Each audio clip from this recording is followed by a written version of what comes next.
Yeah, like, it feels pretty good to be here this weekend. Okay. So yeah, basically, the start of the year, I went for my motorsport medical for my international license, which you need to race in the GT category, and got the bloods back. And my GP said, got on the phone to me and said, "Oh, I want you to come in and have a chat." And my iron levels were really low, so she said, "I want you to go and get it checked out." And then yeah, when I went in for the colonoscopy, got the words that no one wants to hear: "You've got bowel cancer." So then surgery? So yeah, from the colonoscopy to surgery was kind of 2 weeks. Had surgery on the 16th of June. Had what's called a right side hemicolectomy, so slightly more than half my bowel removed. And fortunately, we think all the cancer's gone. But my physical recovery has been really good. I'm feeling good, and I've got a shout out to one of my good friends, Rachel. She's a rehab physio. She's been working with me a lot over the past few weeks to kind of convince the surgeon that I could do it. And went for the checkup on Monday, and he said, "Yeah, right, I'll sign you off." And here we are. We launched the N2Y GT3 fundraiser 2 days after my surgery, and that stands for Never Too Young. So Bowel Cancer Australia has this Never Too Young platform where they're trying to raise awareness for bowel cancer in young people. So it's the second deadliest cancer in Australia, but it's the deadliest cancer for people kind of in the 24 to 44 age bracket. So it's not just an old person's disease, it can happen to anyone. How can you donate? So you can head to n2ygt3.gofundraise.com.au, or our social, you can find it through there. So plenty of ways to find it. Every little bit helps. Best of luck this weekend. Best of luck with what's coming up after this weekend, and hopefully you raise plenty of money. Cool, thanks mate, appreciate it. If that's not a story to go get checked out, I don't know what is. Mike Sheargold, a hell of a story there, and he's back on the grid for race number 2 of Fanatec GT World Challenge Australia, powered by AWS here at Sydney Motorsport Park. Yesterday's race number 1, arguably, Garth Tander, one of the best ones we've seen here in a long time. We did mention yesterday, Matt, that traditionally the GT races, they sort of spread out in the mid part of the race and they come to the crescendo towards the end. And the battle that we saw yesterday between Garnett Patterson in the #1 Porsche and Richie Stanaway in the 888 Mercedes was epic, to say the least. They battled their way through lap traffic, and ultimately it was Garnett Patterson that prevailed for the win. But it was a cracking race. Right down to the very last corner. Today, though, it's a different looking grid. This is the grid set from qualifying 2 on Friday. Ojeda set the pole time, but Ross Palakis will start the car here today. Jeffrey Ibrahim alongside him on the front row. So instead of basing off the results of what we had from yesterday, it's a mixed bag. We have got some of the guys that are at the pointy end in the middle of this one today, but we know with the penalties times being added to the pit stop times, that will play a big part in this year. Yesterday we were safety car free, which did help that. Yeah, it did, and the safety cars in these 1 hour GT races do have the potential to pollute the result and upset the race flow. Yesterday going green for the entire 60 minutes showed us exactly how the GT races work with the pit stop time penalties. On screen there with Brett Hobson, who will start this one out of position 7. So take off on their own. And it's quite a strange feature of GT racing where the grid for race 1 comes from qualifying 1, and the AMs start in the car. So the pros start, or the AMs start in the car for that one. And then again today, the pros start to this one, and then the AMs finish the race. So they switch it around, race on race. Yeah, correction to our grid. They had Ross Palakis starting in the car on the pole today. It won't be. It'll be Jaden Ojeda after setting that time here on Fridays. There's a bit of confusion with that qualifying system they used for this one. It was a quick fire 10-minute session on Friday, and Ojeda actually set this time after the checkered flag. He made it to the line with about 3 seconds to go, and it was enough to pip the 888 cars off that front row too. So this Harold's Volante Rosso Motorsport team have really been hitting their straps this year, and he and Ross Palakis, race winners at Phillip Island, and that would be tough to beat in this one. They were. I was standing actually just behind the Volante Rosso crew, and I thought, yeah, the session's over, and they were cheering and they were carrying on, and at that point I thought he was still third, Jaden Ojeda, but ultimately he was on a lap in the very, very dying stages and stole it. And I don't think the 888 team would have really been expecting that. They would have been certainly the 4 Mercedes team in Australian GT, so it was great to see Jaden Ojeda lay that lap time down. A very fast lap right in the depth of the session, put him on the pole position, and we'll start this one right next to Richie Stanaway, who yesterday was the class of the field when it came to lap speed. but ultimately didn't have enough to get around Garnett Patterson for the race win. So the start of this one, Matt Nolte, who gets to turn 1 first, will be critical because it's very difficult to follow in GT cars. They have a reliance of making their grip from a huge amount of aerodynamics, and do tend to get a bit of dirty air coming off the leading car in front. So when you're following at high speed here at Eastern Creek, Sydney Motorsport Park, right there through turn 1, it's very hard to follow closely. So the battle for position 1, lap 1, turn 1 will be on. Beautiful conditions here today. We had a bit of overcast conditions late in the race yesterday, which changed the complexion of the track conditions for this class, but nothing but blue skies and sun bathing on Sydney Motorsport Park. Time has started counting down, incidentally, if you don't follow GT World Challenge Racing. It starts from the formation lap, and now we come around for the start of this race. Pit stop window opens at 25 minutes. It's open for 10 minutes from that point. And now, it's a Mercedes-Benz lockout on the front row. The Juice on the right-hand side. Jaden Ojeda sharing with Ross Palakis and Richie Stanaway. Ready to go green here. Race 2 in the 4th round of this year's Fanatec GT World Challenge. Look at the Audi tucked in behind. Maxi Hofer wants to get on with this already, and they're already into each other. Hofer glances the wall. We saw something similar yesterday midway through the race. You can't afford this kind of carnage in the first lap. They could have been massive, and it's continuing here. Off the track goes Stokel, and they've gone off the track in turn number 1. Crazy start to this one. We're somewhat speechless here in the commentary box. Big damage to the rear of one of the 888 Mercedes. I think that's Jamie Whincup. So there was contact between Hofer, and it looks to me, no, it's Stanaway. Cut down rear tyre, so that contact between Hofer and Stanaway across the start line has resulted in damage for Stanaway. A few character references coming backwards and forwards from pit lane. But Hofer was seriously aggressive at the start, trying to break those Mercedes up. He was glued to the back of the 888 car, easily had the best start, but had nowhere to go.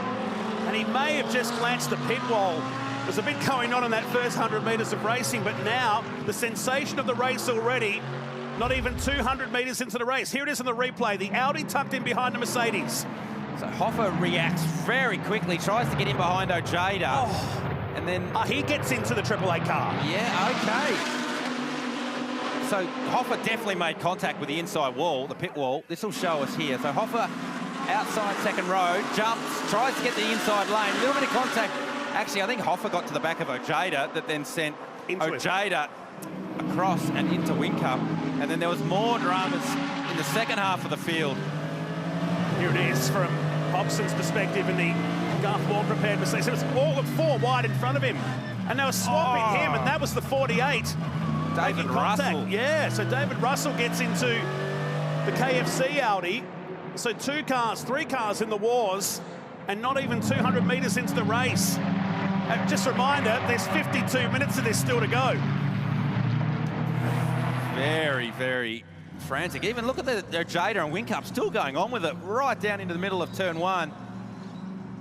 There's the 45, Garth Walden backwards on the entry to turn 1. There was nothing he could do about that.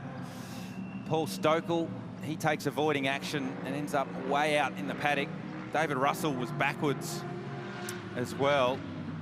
So chaos at the start of this one, Matt Nolte.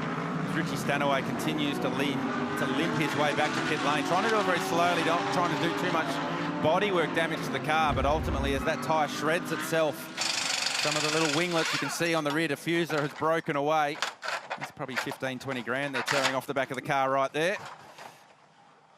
Can you believe the opening sequence of this race? Now remember, this is not going to be his mandatory pit stop. He's going to have to do another one. And he's a lap down now. The leaders have gone past. Man. So the team doing the right thing and tearing away any debris from underneath the rear of that car. All that was going on. There is a race going out there on the track now. Ojeda and Whincup separated by a second as the second 888 Mercedes is still in the pits. They're trying to unravel all the tyre debris from the torn Michelin tyre. Try and get him back out onto the course, at least get some points today. We talked about this yesterday in the first lap. There was a lot of argy-bargy, if I can use an old line, during the middle of the race, in the middle of the first lap. There's some drivers that have to really get in there straight away because they've got to make up that penalty time from yesterday's race. But that's a bit too early. Well, we talked about the track position because of the dirty air, or the aerodynamic air, influenced air, so you don't want to be following dirty air. So that for me was what Max Hofer was up to. He was trying to get it past as many as he can, as quick as he can at the start, and then everyone just going everywhere in the first two rows, first four cars, basically all running into each other. Stanaway paid the ultimate price of contact, cutting a tyre down. Hofer now, he's back in third, actually setting the fastest first and second sectors on this lap. Ojeda leads 1.3 seconds over Jamie Whincup. Hofer in third. Then this man, Garnett Patterson, yesterday's race winner, down in fourth. And they're feeling very confident again in race two, the EMA Motorsports team, because they feel like they've got some good tyres up their sleeve for when Yasser Shaheen jumps in the car. So we saw yesterday the Mercedes changing all four tyres, the Porsche changing two tyres. The Audi on screen there didn't change any tyres. So differing strategies as far as how they went about their tyre use throughout the race for the different brands of cars and how they use their tyres.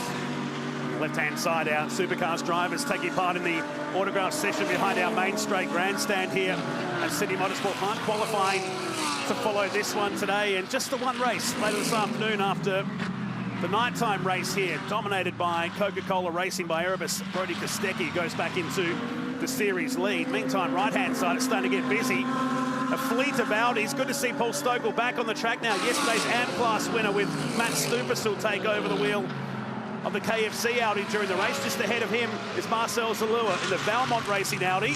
Here's Stokell on the Valmont car. Always scares me, that shot, because it looks like the door slams right in their face. Yeah, David Russell now gets a run up the inside because Paul Stokell wasn't able to complete that pass at turn 5. Put him out of position. Just in case you're wondering, Matt Nolte will be available for his autograph session at the conclusion of this one. That's the complaints department, I think, that one I sign at. So this battle for 9th down to 13th rages on. A lot of cars out of position here because of all those shenanigans on the first lap. More autograph sessions going on down here. Anton Di Pasquale and Will Davison spending some time with the Shell V-Power team fans. One of your favourite pastimes, wasn't it? Where do you do your autograph session, Matt Nolte? I just do it out the back here for the commentary box. That's why I haven't signed anything yet. One day. There was such a good crowd here last night. And the atmosphere in pit lane with the grandstand over the road when there was all teeing off at the end of the Supercars race last night, it's like, haven't experienced that for years at a Supercars race. It was fantastic. Meantime, Stokell, 3 wide here.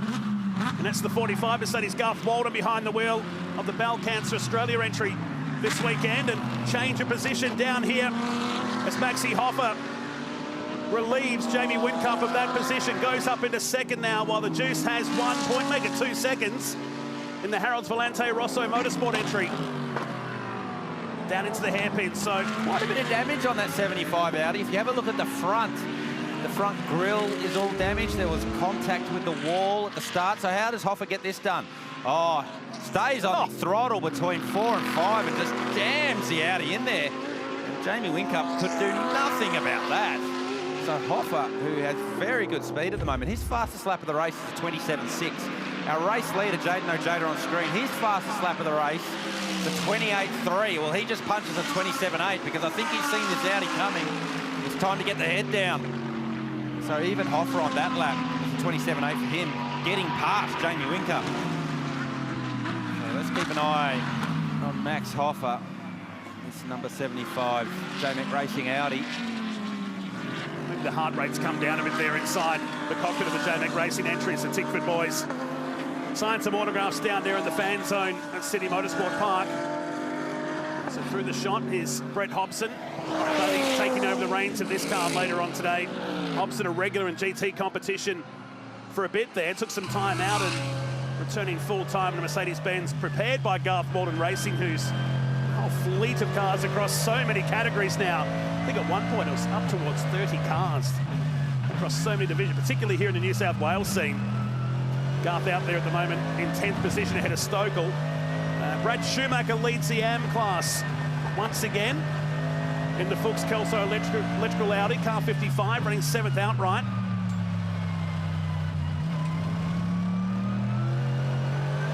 Cool sounding car, the Mercedes. They just don't sound like they're trying, do they? Yeah. Just cruising. Real torquey, strong engine. Brad Schumacher on screen. He's currently leading the AM class. Had an eventful race yesterday. Brad, Bathurst local. He is one of the very few racing drivers in Australia that can literally say Bathurst is his home track. Lives right on the circuit. But runs the track most mornings as a bit of training. He's done more laps than anyone around Bathurst. Yeah. Runs back there in 7th position right now. So 12 minutes into this race. Pit stop window, 25-minute mark of this race. The 98-second mandatory pit stop time for the entire field. Now, depending on where you finished yesterday, first, second or third, there's some additional times added to that. That's correct. So the two cars, first and second at the moment, do not have any pit stop time added or penalty time added. So their pit stops will be the same, 98 seconds, as is Jamie Whincup, because those cars finished outside the top 3. We see this a lot with the Mercedes, particularly high-speed tracks. We saw it a lot at the Bathurst 12-hour. The bonnets get this little flutter up. You can imagine turn 1 here at Sydney Motorsport Park. There's a huge amount of downforce and energy going through the car as it's loaded right up. Stanaway, who's laps down on these cars. So whilst that was a pass, it wasn't a passing position to get through on the Koundouris Mercedes. The Koundouris brothers made the switch, formerly Audi competitors, now aboard a Mercedes AMG. Long-time competitors, aren't they? The brothers from Canberra, behind the Superbarn Supermarkets chain. Great guys too, really nice guys, really passionate about their motorsport, really competitive with each other. Yes, they are. As all brothers are. As Stokel comes up to the KTM crossbow here of Harrison, who's sharing the car with David Crampton. He'll jump into it later on today. Into the final turn they go. So thankfully the race has calmed down. We were not expecting that kind of shenanigans at the start there. But it's taken out one of the key contenders. He's back out there if you just joined our coverage. Richie Stanaway in a 888 Mercedes that started from the front row. A lap and a half down now on our leader, Jaden Ojeda. Maxi Hofer has just set a new lap record. 1:27.4 has got a 10th quicker than Stanaway's record time of yesterday, which stood for nearly 7 years. Yeah, well, it's been a while since top-level GT racing had been here at Sydney Motorsport Park. Had a lot of the GT trophy categories running here and state-based GT cars running around Sydney Motorsport Park, but not the outright cars. And the outright cars have certainly lifted in performance over those 7 years, so it was always going to be the case that a new lap record was going to be set. But Hofer really looks like they've tuned this Audi up overnight, because yesterday the Mercedes was the car to have, particularly this one. Richie Stanaway, he was very, very fast. But Hofer, with that lap time, 27.4, very, very speedy, new outright lap record. Were you surprised we didn't see more tyre changes yesterday? And do you think they've learned from that yesterday? Well, I actually rang Troy Russell, who runs Melbourne Performance Centre, who operate the Audis, and asked him, I said, I think you may have missed a trick there yesterday, Troy, not doing a tyre change on your car when the Mercedes changed all 4 and the Porsche changed the working side too. What was his response? No, we got it right. Yeah, that's what I was expecting. Surprise, surprise. The team manager, I think, wouldn't listen to an ex-race car driver about how to run strategy. But one of the different things here is, today's race, Matt, is yesterday we went from AM driver to pro driver, and they did the tyre change. Some of the teams did a tyre change because they knew the pros were able to deal with a cold tyre and bring the tyre up. It does take about 3 or 4 laps on a GT car to get the tyre up to temperature. It takes a little bit longer than it does, say, in a supercar. Whereas this race, we're starting with the pros, and then at the pit stop, the AMs get in the car. So you want to give them a hot tyre. So you're potentially not going to change the tyre. It's less likely to change the tyre. So Audi are sticking to their guns. We're not expecting to see them change tyres at the pit stop again. It's just curious as to whether they do that to the Porsche, with Yashin jumping aboard, and then also with Jamie Whincup currently running 3rd with Prince Jeffrey Ibrahim jumping aboard. They changed all 4 tyres yesterday on the Merc. So whether they have enough good tyres left for the Mercedes, and whether it's worth changing the tyres for Prince Jeffrey and giving him a challenge of bringing those tyres up to temperature. And that Porsche runs in 4th position with Garnett Patterson behind the wheel. I thought that was an incredible drive from Patterson yesterday to hold back some really experienced guys and having to contest not one, but at least 5 lap cars there in the closing laps. Talking about closing, Maxi Hofer, the 24-year-old, is right on the tail of Jaden Ojeda now here. So Mercedes taking on Audi. As we approach the 40 minutes to go mark. Does he do the same trick here, Matt? He's a little bit further back between 4 to 5. He had a sniff at it. Ojeda ran the car more in the mid-track. So not the opportunity there for Hofer to get the job done. The same move that he saw put on Jamie Whincup 4 or 5 laps ago, but clearly this Audi's got good speed. And just watch where Hofer positions the car. He's going to always try and have the nose of his car in some form of clear air. Always try to be half a car, a quarter of a car narrower where you can. And if Ojeda's smart, he'll run the car tight everywhere so that Hofer can't do that. Because if you're running the full width of the following car in dirty air, you've got no aero, you've got no downforce. But if Ojeda leaves the half a car on the inside, you can get your nose that little bit tighter and at least get some downforce and get a run. So you can see there, Hofer loses 2 car lengths just through the final complex because that big, long, sweeping corner onto the front straight. They'll have an even pit stop when they come in and the window opens. I was just picking it up too. I was watching that in the previous lap, so that might be a hangover from the contact with the 888 Mercedes on the driver's side, sorry, the passenger side of the Audi. J-Mac Audi running back there in 2nd position. Like you remarked yesterday, you can't afford to have any damage on these cars because every winglet, every piece of carbon on there has a reason for being there. They might have found the hot aero setup on the Audi, just shedding a few dynamic downforce bits because it's certainly faster today than it was yesterday. Pick up Richie Stanaway, continuing his fight-back drive through the field. He's lapped down on this KTM as well. Trent Harrison driving that. And Stanaway actually comes to the lane, so this is still... You're going to come all the way down to me. We're going to stop just short of the Red Bull Bay, just short of the Red Bull Bay. We're going to pull this rear tyre off and have a good look. We're going to pull the rear tyre off and have a good look. Coming from the back of that car. This is still not inside the pit stop window, so this won't count as their compulsory pit stop either. So the team deciding it's safer to make sure that the car is okay and don't have a tyre fail on Richie and pitch him into the wall somewhere. And obviously give up. This race is pretty much done for this car anyway, being a lap down. Engine off on your way in. They don't want any damage for the next round, just 2 weeks away, Queensland Raceway. So at their home track, Queensland Raceway, so I'll be expecting a strong running there. So Jeffrey Ibrahim expected to jump into this car for the 2nd half of the race. This team have been travelling globally with GT World Asia commitments in the last 2 weeks. So you can see it's some of that rear diffuser that they ripped off earlier. Still some offending bits in there. Oh, you don't like seeing a sledgehammer go anywhere near a GT car. Use much more delicate tools than that, boys. Right, jump out of the car. Yeah, no, they've called it. So what a shame to starting from that front row and caught up in contact with the J-Mac Audi. As he jumps out, Richie Stanaway's day appears to be done in car 888. Our first DNF of this race as we enter towards the pit stop times here very, very soon. Ojeda holding Maxi Hofer at bay here in 2nd place, and another 5 seconds back to Whincup. Garnett Patterson in the #1 Ben Motorsport Park Porsche is 4th. Fraser Ross behind the wheel. The Shannon's Insurance Audi runs in 5th, and it's Brent Hobson, Brent Schumacher still leading the AM class with David Russell, who had an excursion in turn #1 after contact, is up to 8th still. Garth Walden is 9th, and Paul Stokel from the back of the field runs in position 10 now. 3rd car in the AM class, the KFC Audi that Matt Stupas will take the reins off for the 2nd part of race 2 of Fanatec GT World Challenge here at Sydney Motorsport Park. pick up Theo Koundouris, chasing down Ash Samadi in his Audi. These 2 drivers effectively have changed manufacturers. Samadi used to run a Mercedes back in the day.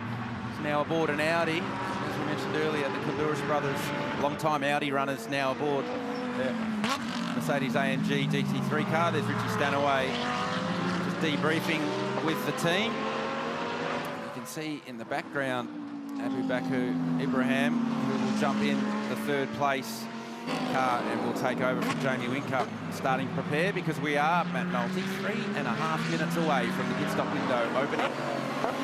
So drivers need to be ready for when that window opens. And how do you think Ross Palakis and Jeff Emery are thinking right now? They're going to be pulling their helmets on, thinking, well, Jeff Emery is cheering on Max Hofer, saying, can you get this job done so I don't have to pass that Harold's Mercedes?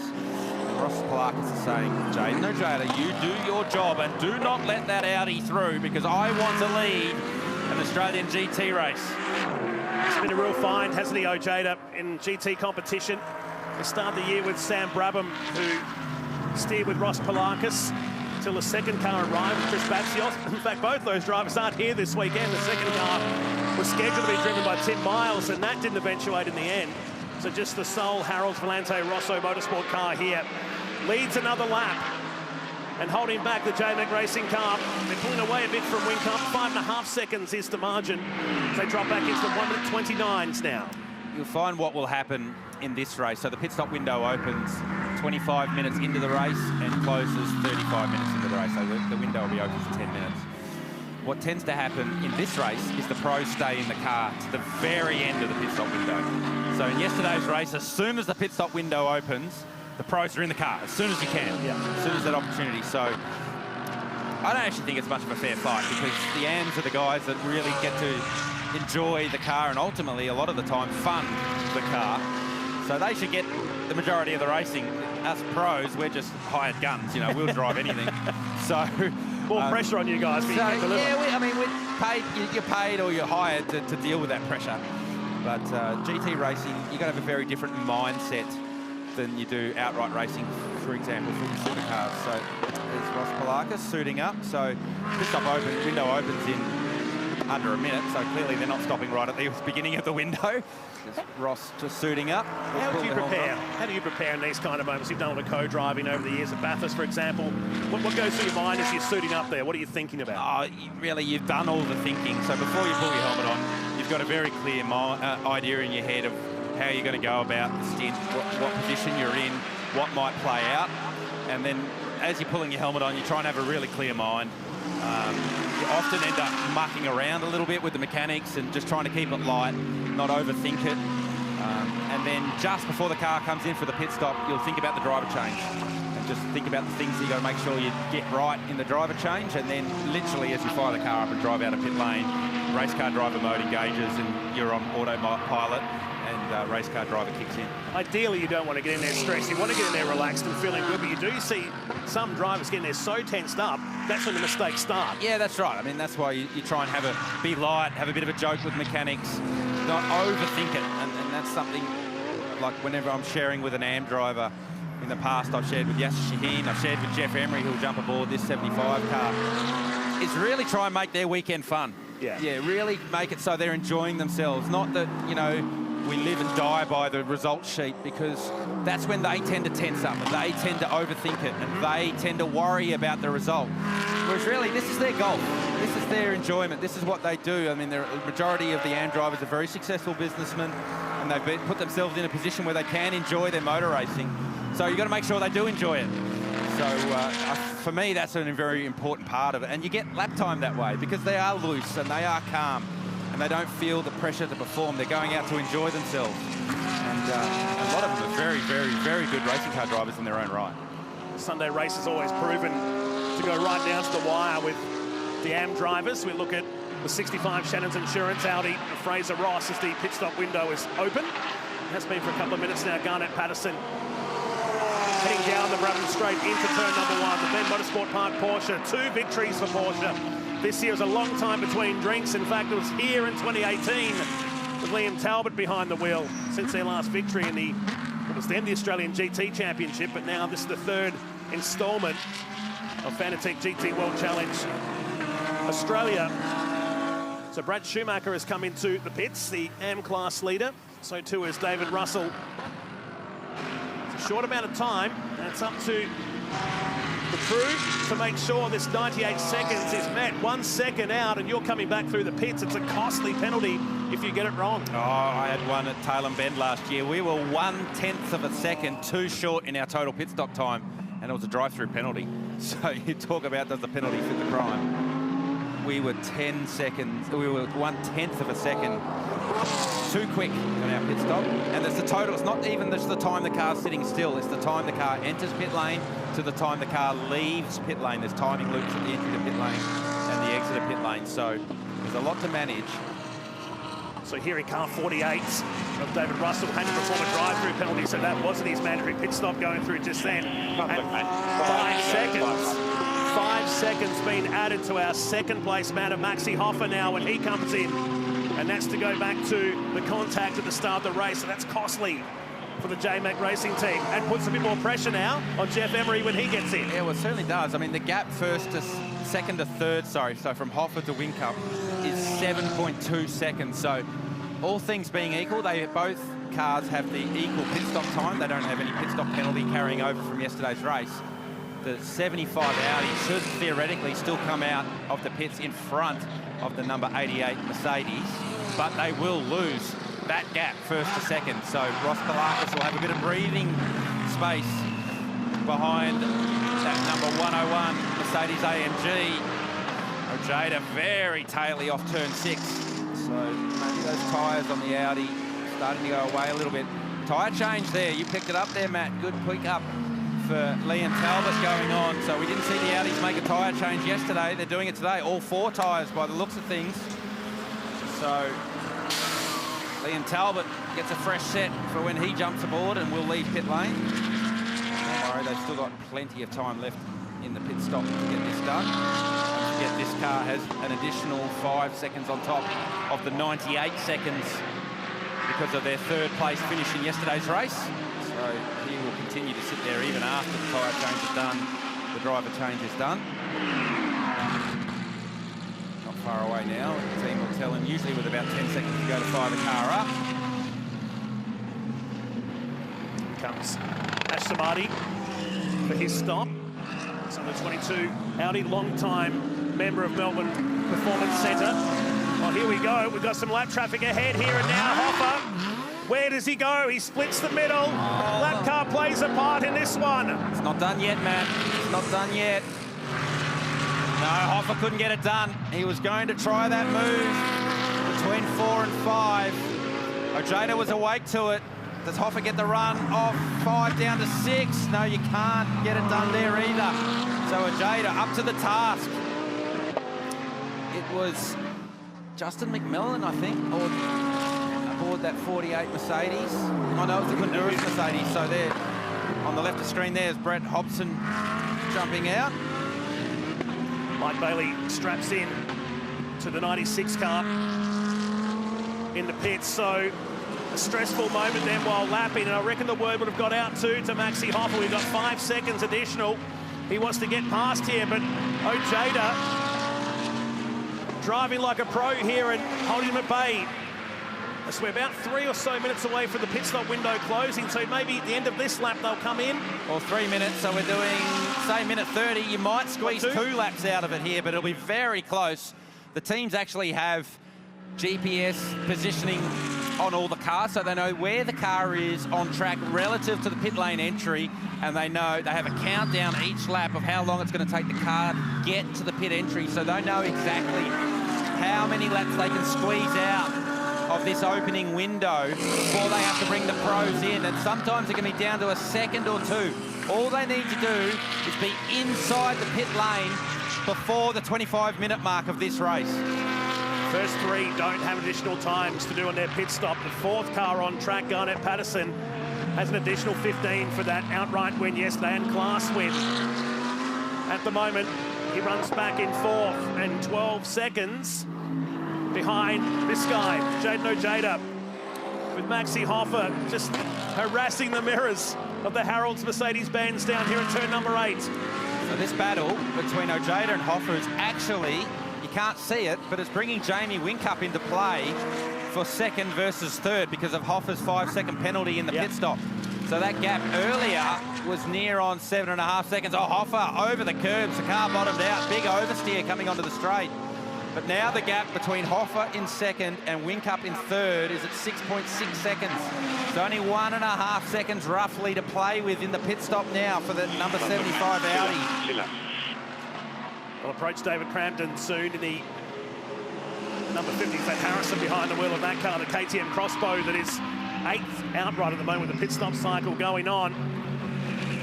Up to turn 2.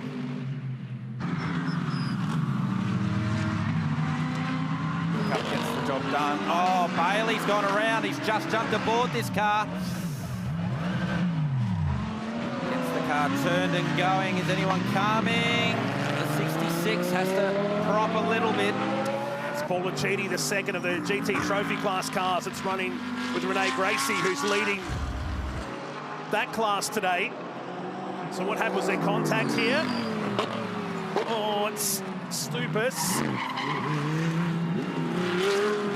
You're the driver? Still Stokel. I think it's Stokel, it is, sorry. Stokel in the car. Stokel was a long way back, and generally when you have to drive on the grass to avoid contact means that there's probably not enough room there. So Motorsport Australia Race Control will have a look at that one, no doubt. Here's Ojeda. He's actually been able to open the gap up a little bit here on Hofer, and Hofer gets caught behind the KTM as they get their way through it, lapping it. So where are we at? They're going to have to come... Well, they're going around again, and our clock is saying 25 minutes and 20 seconds. Are they not going to get around again? So they're calling him to box this lap. It's Ross Palakis. He will jump aboard the number 101 Mercedes that Jaden Ojeda has control of right now, currently in the lead of the race. But I'm curious, Matt, as to why they didn't come to the lane. Whincup didn't come either. Garnett Patterson did.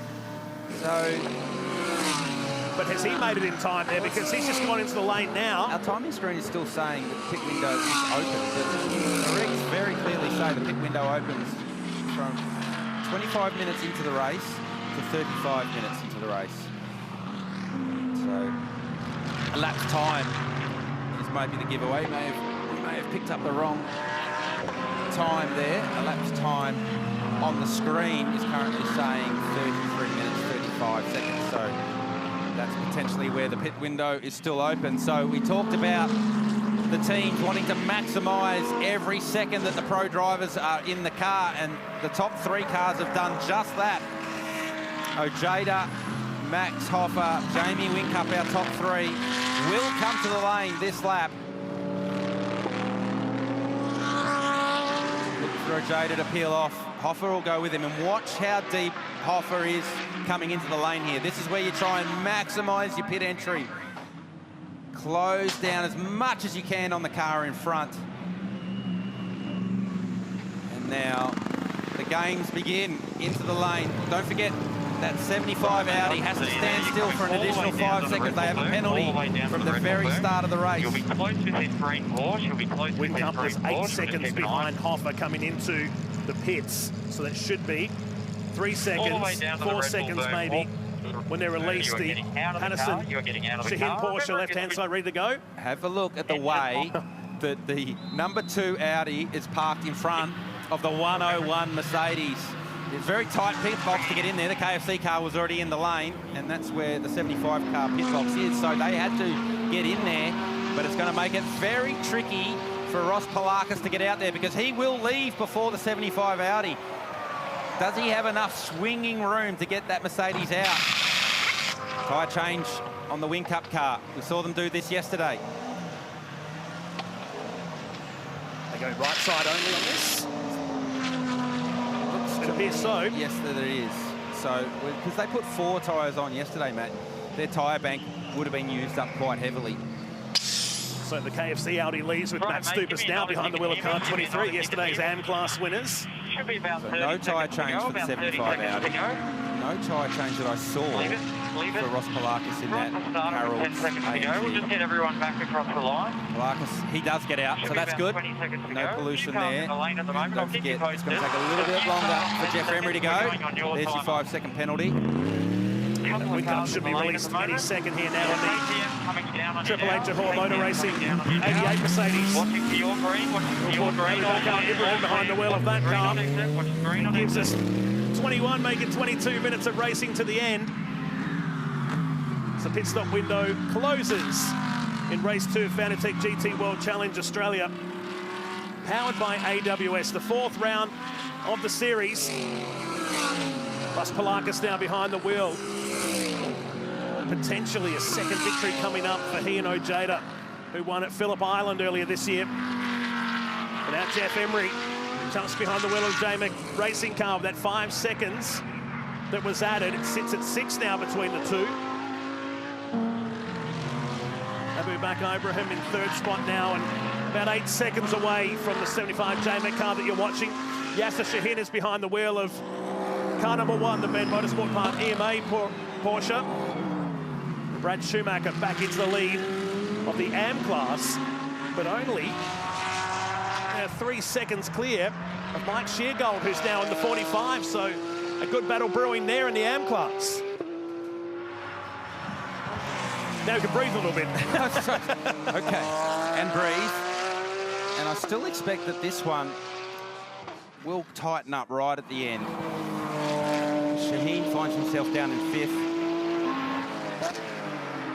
The gap's still quite open. Safety car now would make an interesting lap.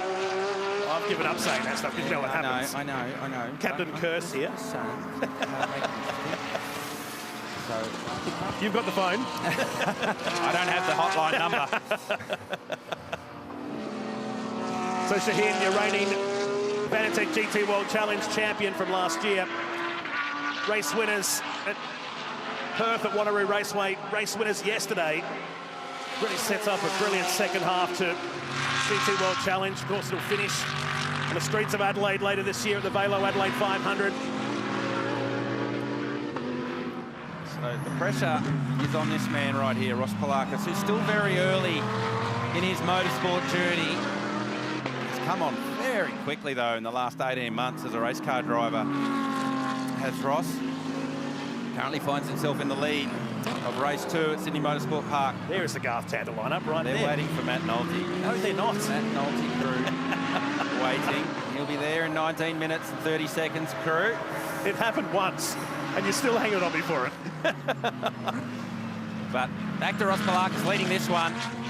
There'll be a little bit of anxiety in the cockpit of that car.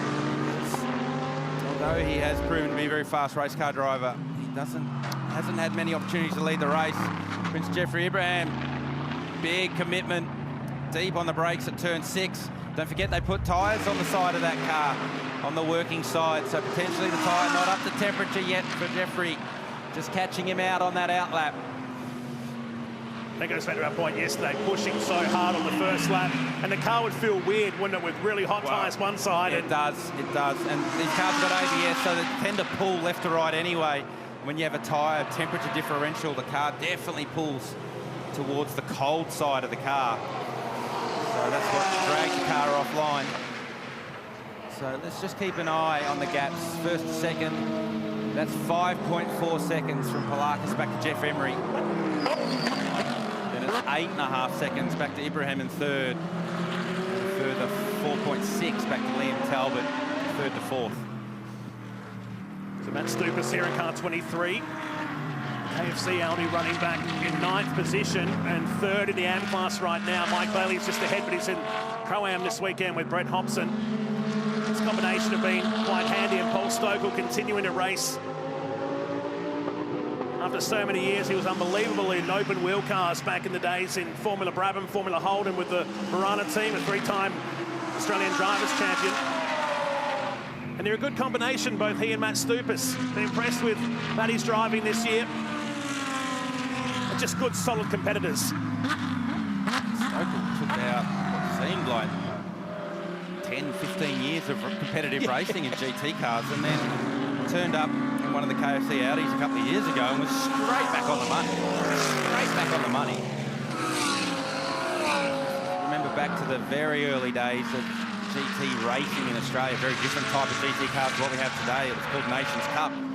Paul ran a very wild Lamborghini, a couple of very, very wild Lamborghinis, and was very fast. Prior to that, was a real gun in Formula Holden. Won a lot of Australian Drivers' Championships. And they won a Sandown 500, which was a GT race back in the early 2000s. I think it was 02, 03 maybe. Anthony Tradd back in the days. bad news for the 23, just been given a good wrap. They're going to get a penalty for some contact earlier in the race. Yeah, that'll be for that contact on Mike Bailey at turn 8 when Stoker was aboard. So I said, generally, when you have to drive on the grass to avoid contact, that means the hole's not quite outy big enough. Pretty closed. In he comes. So Stupas will have to serve the penalty, even though Stoker Committed the crime. Yeah. So he'll transit the lane, and that'll drop him out of contention, at least for the AM class today. After winning yesterday, 40 km/h pit lane speed limit. Don't worry, still there. Just downhill section of the Sydney Motorsport Park pit lane. The complex that opened back in 1990 with the Nissan 500, a touring car race that was held after the Formula One race in Adelaide that year, and went on to host the World Motorcycle Championship for several years, and the Triple Challenge. What a massive precinct it is these days, with the drag strip over in the background right behind this camera shot, and the new Eastern Creek Speedway that replaced the sadly missed and Parramatta City Raceway, which is now just a big pile of dirt, sadly. And what a precinct it is. The lights that were added a couple of years back. It's just a city on its own out here now. It's fantastic. Yeah, it really is a true motorsport precinct now, and with the addition of the lighting here, in front, running wild, Mike Sheargold. Oh, who's this around? That's the 48 Mercedes. Justin McMillan.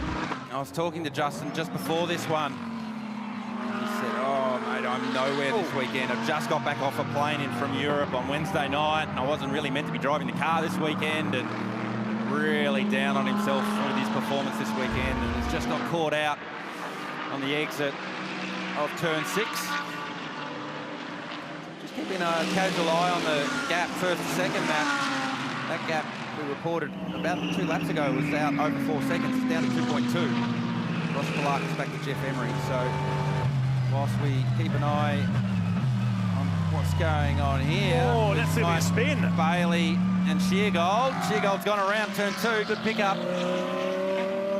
That was for position, but not for class. Saw a drama with his car at turn 8 on the previous lap, where it actually, a bit of smoke came out of the back of the car, and it got my attention because the cars have ABS, can't lock up. So let's see if we can pick up anything here from the outside. Just turns in, and I think just an over-rotation there. Too much entry speed, and then That's Shamardi. As Bailey was checking up, Shamardi just into the back. See if we can see them pick that up. Oh, there it is. Contact. Well, Bailey was trying to avoid. He was sharpening the apex. Ash Shamardi was already there. Could have been 2 incidents in one there. No harm, no foul there. Talbot has got around Ibrahim for 3rd. So Talbot charging on here. So yesterday seemed like it was the all-Mercedes show. As Audi have turned it around today, with Emery closing down the gap first to second, and Talbot on a charge as well, getting around the 888 run AMG Mercedes.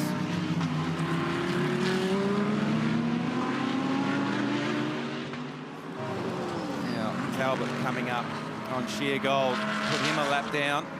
One of the real arts with GT racing is just how you get yourself through the lap traffic. You have to be very mindful of the fact that different drivers have different levels of driving experience and different capabilities at different stages of their life, and you have to make adjustments for that. Now, this is how does Talbot get this done? This is down at turn 2.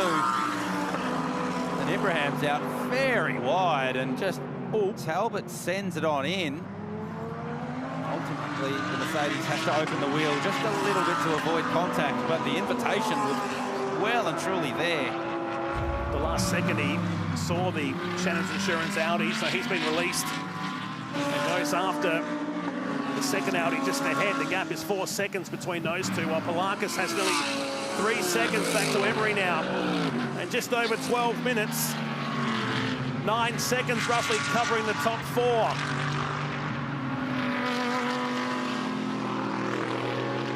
Palakis doing a very solid job, isn't he, out there? He is now, because that gap was 2.2 seconds, now up to 2.7. So Palakis has responded nicely. He's had to deal with a bit of lap traffic on this lap. Jeff Emery there coming into screen through turn 8. We'll have to deal with lap traffic very shortly as well. So that's where the gaps tend to ebb and flow. But Liam Talbot continues his charge. His gap now, second to third, is down to 3.4 seconds. Actually make that 2.8, so Talbot's on a real tear here. With 11.5 minutes left in this one. Can he dare to dream to get himself to the top step of the podium? He is currently under 5 seconds away from the top step, currently occupied by Ross Palakis. Let's take a lap time check on this time by, see what our current lap times are. Palakis is a 32.1, a 31.7 for Emery, a 28.9 for Talbot. So yes, there's some lap traffic pollution in there, but Talbot's very fast at the moment. 3.5 seconds quicker than the guys around him right now, but you're right, it ebbs and flows. He's at the rear bumper of Jeff Emery already. So Liam Talbot, Palakis now, he's got through on Koundouris. Theo Koundouris aboard the Koundouris Brothers AMG now. And look in the background, the two Audis now squabbling over second and third. That held Palakis up for a moment there, going past Koundouris, and now a change of position perhaps. Talbot's got it done. Just parked the car on the inside at turn 6, nothing Emery could do. He tried to turn down. That hole was filled by Liam Talbot. Talbot continues to charge. On a tear now, and the leader just ahead here. It's only 2.5 seconds with the Koundouris Mercedes in between the two, and 10 minutes of racing. It's got the makings of yesterday, and there's some more lap traffic to come here. Not as much as yesterday. Where's Yasser Shahin in all of this? 17 seconds now. A lap and a half ago, he was 21 seconds away. So keep an eye on the EMA Ben Motorsport Park Porsche. Talbot got the eyes on. He's got to get through Theo Koundouris a lap car before he can lock right on to Ross Palakis. It's the field streaming through. There's the gap. Fourth back to fifth. Yasser Shaheen aboard that lime green. What colour green is that? Lime? Not Kermit. Yeah, I'll go with lime. Yeah. Stands out, that's for sure. Don't miss it.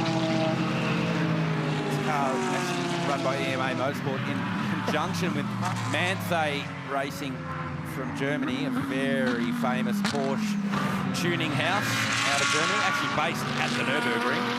And that's what's good about GT World Challenge Australia, isn't it? We're starting to get the international teams invest in the Australian scene. EMA, of course, go across to Europe and run cars over there as well. So it's only going to further bolster Fanatec GT World Challenge Australia. Now there's clear air between first and second. Palakis in the Harold Volante Rosso Mercedes, and Talbot, who is absolutely tearing up the track in the Shannon's Insurance Audi. Curious to see what Ross Palakis' mindset is here. Does he put up a fight and try and hang on for his first race win, or does he just accept that Liam Talbot's got the speed and maybe let him go and chase him and try and pick up a second? So Talbot tries to get the big run onto the front straight, use the slipstream. Does he get up the inside at turn 1? He has. Nice exit from turn 1, set the pass on turn 2. Good job. So nice job by Talbot. Used the momentum through the final complex. Used the slipstream nicely through the front straight, and there was nothing Palakis could do about that one. At the control line, it was 0.012 of a second. Had that been official, been a thriller. So Talbot goes to the lead of this race with just under 8 minutes remaining. Palakis back to second, 2.5 seconds clear of Emery. Then Ibrahim runs at 4. Shaheen now 16 seconds away from the leader in the number 1 Ben Motorsport Park Porsche. Brad Schumacher runs in 6th and leads the AM class comfortably, with Mike Bailey running 7th, Sergio Perez in 8th, Theo Koundouris in 9th, and Mike Sheargold back up into position 10. That was Emery and Ibrahim. That gap closed significantly. Well, I was just looking at that, trying to get an understanding of what's taking place, and Emery really looks to be struggling in that 75 Audi, so potentially some of that damage from the very start of this race, where we can see the car has lost some of its aero, is probably affecting Jeffrey a little bit more than it did Max Hofer. We saw Hofer was very fast in the car. Maybe the car's just moving around a little bit more. You can see behind the rear wheel there, it's lost half of the rear bumper, and there's some louvers at the back there that do generate a lot of downforce and connect the rear diffuser to the rear wing. Awesome driving, mate. So think about your run through turn 1. no break for me, please, and a good exit. He's all yours at turn 2. Good job. So that information going out to Ibrahim in 4th. Just trying no break at turn 1. Easier said than done. It's okay for an engineer to look at a telemetry screen and say, can you just not press the brake pedal at 260k an hour for me, please, and go as fast as you can through one of the fastest corners in Australia. And tell me how it went at the other end. All good, thank you. Very, very easy to do that behind the screen of a laptop. Not so easy when you've got a steering wheel in front of you. It's certainly working on the back of this J-Mac Audi now. Second place, Palakis, going past the 47. Mercedes of Theo Koundouris. So he was 9th, and he's now a lap down in this race. So this is the one to keep an eye on, 3rd and 4th. Well, Shaheen has dropped away again, back in 5th position. Don't think they're going to be charging through the field, maybe, in today's race. But hey, there's still some lap traffic to play a part in this one. So time continues to tick down. A great couple of days of racing it's been here at Fanatec GT World Challenge Australia.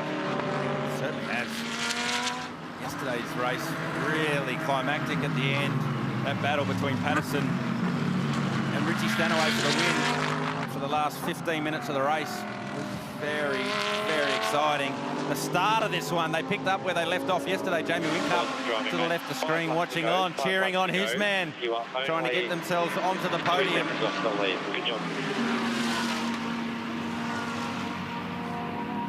Jeff Emery currently Audi-sized. Oh, no! Koundouris is around right in front of our battle. Oh! Emery just misses him. Whoa. We were just starting to relax, and then Koundouris with this massive lose. I wonder if he was told not to tap the brake going through turn 1. Maybe. My goodness, it could have taken out that battle for 3rd and 4th. Thankfully, the Superbarn Supermarkets car returns without any damage. Here's the replay. So, came in hot, corrected it, 361, 362, and almost collects the Audi. My heart rate's up, and I'm not in the car. That was very close. So, you can see here, Koundouris spinning around, and Emery had to make a decision.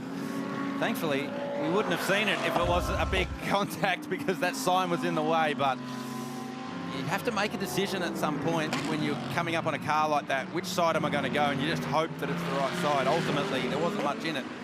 But both cars on screen get through unscathed and resume their battle. 4 minutes to go in this one for the battle for 3rd place between Jeff Emery and Prince Abu Bakr Ibrahim. Don't tell me Jamie Whincup's not invested in this result. He's taking this very seriously. They're yet to win a race. They've been on the podium once this year, and that was in Perth at the first race of the weekend. So a moment there, a scary moment, which would have got Jeff Emery's attention. They did try and fix that damage on the front of the 75. Looks like it's peeled away again. On the right-hand side of his J-Mac Audi, Liam Talbot is shutting this race down. It's out to 9 seconds to Ross Palakis now. But this is the battle to keep an eye on. 3 minutes roughly left of this race.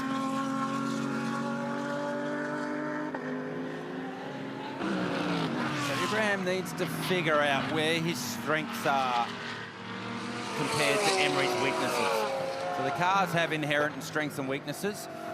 Audi being a V10 mid-engine, naturally aspirated, versus the Mercedes AMG front-engine turbocharged V8. So that naturally those cars will have different strengths in the way that they achieve their lap time. Need to find whether there's a way through here for Ibrahim. Jeff Emery blocking heavily at the hairpin turn 8. Then Taylor, as the car leaves the corner, he probably needs to adjust the traction control systems. Ibrahim has a look up the inside, can't get it done there. So we pick up the gap. 4th back to 5th. There's Yash Shaheen aboard the #1 Porsche. 2nd place, Ross Palakis. There's the gap, 2nd to 3rd. The battle rages on. Awesome job, mate. Emery 2 to go. versus You can Ibrahim. do it. Be smooth. Focus when you run through 1. So have a regroup here, perhaps in the 88. With 2 minutes to go. There'll be a lap to go when the time stops. Liam Talbot, nobody's going to catch him today. Fraser Ross, who started this car handed over to Talbot. And from that point onwards, that just cleared out. Triple H SRO Motor Racing team looking on down here. They've been looking forward to a bit of a break after this one, after a couple of weekends away in GT World Challenge Asia in Japan. Well, they get a weekend off. They can have next weekend off. Because the next round of Fanatec Australian GT in 2 weeks. At least it's home. They don't have to travel internationally for the next one. They missed the round at Phillip Island with those commitments over there. Certainly bouncing back here today as he attacks Emery. Battle for the final podium position outright in this race and in the Pro-Am class. It's across the Bob Jane T-Mart's curb cam. Supercars qualifying not too far away here today. One big race this afternoon in the Repco Supercars Championship. As we enter the second half of that series. Building up towards your endurance races with the return of the Sandown 500 and the Repco Bathurst 1000 as well later in the year. So that's the gap, second back to third and fourth, and now Ibrahim has decided it's go time with 30 seconds remaining. He does love those high beams. I do tell you, the most used button in a GT3 car is the flasher button on the steering wheel. Do like using it. That's in the best possible spot on the steering wheel too, right? It is. Yeah, funny that how the engineers work that out to give you that button. Most easiest use. Liam Talbot seemed like a bridge too far after the pit stops, but he has absolutely put his head down. The team changed up their strategy. They put a set of tyres down the working side of that number 65 Shannon's Audi. Liam's driven it very well. The gap now 13.5 seconds, so he can put the Q in the rack, knock her into neutral and roll home from here. Just continues to blow out, doesn't it? 14 seconds to Palakis. He'll be the next car coming down to the turn 8 hairpin. It's 0.8 of a second between Ibrahim and Emery. It's going to be a strong result, though, for Ross Palakis. Oh, Ibrahim got through. So how did that take place? While we were giving you that tracking shot of just how big the gaps were, we expected Jeff Emery be the next car to pop into screen, but it was this one. Nice job from the 88. Nice work, mate. So nice and smooth. Just focus on your celebrating down there at the 65 garage. That's Fraser Ross on screen. I learned very early in my career, Matt, don't celebrate till it's on the line. With 15 seconds, it's pretty handy, but yeah, you're right. We've seen drivers do that all too often. All sorts of weird things can happen on the last lap of a car race, even if you do have a 15-second gap. Even the last corner we've seen it happen, but as we say that, there is that lap traffic. We hint to that as at least 3 cars ahead here, but with that margin of 15 seconds, it's Mark Griffith in the Soul GT4 car that lets him go. 3 wins so far for the Shannon's Insurance team. He picked up all 3 of them with Maxi Hofer before Fraser Ross joined him at Phillip Island after racing over in France. A supreme combination they've been, and you're right, we thought it was all lost there for a while, but 15 seconds is an absolute domination in this second and final race of the weekend of Fanatec GT World Challenge Australia. A busy month for this category before they head to Queensland Raceway. This guy's heading for Brabham Straight and heading for victory number 4. Here at Sydney Motorsport Park, Liam Talbot, Fraser Ross, winners in the Shannon's Insurance Audi at Sydney Motorsport Park. And don't you think Fraser Ross is happy? Fraser Ross is happy with that one. So they are a great combination, those two. Here comes Ross Palakis, he'll take second place, and that's a really nice result for this team. And particularly for Ross. Think about the pressure that was on him when he took over that car in the lead of the race. That was just Liam Talbot's ultimate speed that got him for the win. Palakis held on nicely for second. Ibrahim for third. Ultimately getting up on top of Jeff Emery after that race-long battle. It was a nice one, Matt Nolte. I enjoyed that. Comes Brad Schumacher, who will claim AM Class honours. And he drives this car very well. You know you've had a good race when you're a little bit anonymous, but you take the race win. And Brad Schumacher claims the AM Class result. 6th win of the year in the AM Class for Brad Schumacher. But what a dynamite drive it's been from the Shannon's Insurance Audi today. Fraser Ross started the race and Liam Talbot finished it off with a 16-second margin back to Ross Palakis. Abu Bakar Ibrahim in third ahead of Jeff Emery. That last or late race pass got him up onto the podium. Yasser Shaheen home for fifth today. Brad Schumacher wins the AM class from Sergio Perez today, who was some 39 seconds down in the end. Matt Stupas down in ninth. Mike Sheargold home for 11th position today. Renee Gracie wins the trophy class back there in 13th. Down to the story of the day, Richie Stanaway, not even 200 metres into the race in the wars in car 888. Now, this is the replay of how the final podium position was sorted. So this is the run down to turn 2. And Ibrahim just does a nice job, jams it up in the mid-corner, up the inside of Jeff Emery. Emery was taking the traditional wide entry late apex. That was the only invitation that Ibrahim needed to get the job done and seal the final spot on the podium. But no one was catching this guy. Fraser Ross and Liam Talbot aboard the 65 Audi at the end of that one. And he absolutely demolished them in the second half of that race. He sure did. Out to 16 seconds. While they call their jets and head back into the pits, the racing continues. The open wheelers, the S5000s, getting set for their final race of the weekend. And their championship round this weekend at the Sydney Motorsport Park event. Lots of families and lots of kids have been here the last 2 or 3 days. The next generation of fans coming through and taking the sights of the Repco Supercars Championship. And it doesn't stop if we leave Sydney. We're heading to My Hood and the Ben Motorsport Park for the next round of the Repco Supercars Championship. And later in the year, we're back to Sandown for the 500.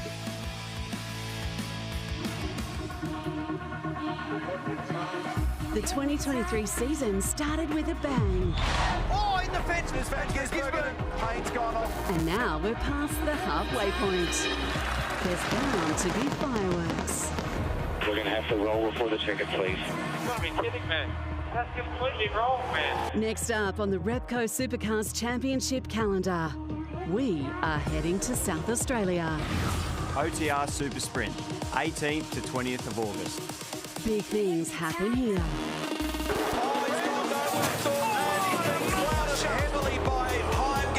Then, Enduro season is upon us as we head to a track steeped in supercars history. Penrite Oil Sandown 500, 15th to 17th of September. More action. Oh, God! He's gone. More entertainment. Oh, his teammates wrecked it for him. You won't want to miss this. Tickets are on sale from ticketek.com.au. Supercars unforgettable.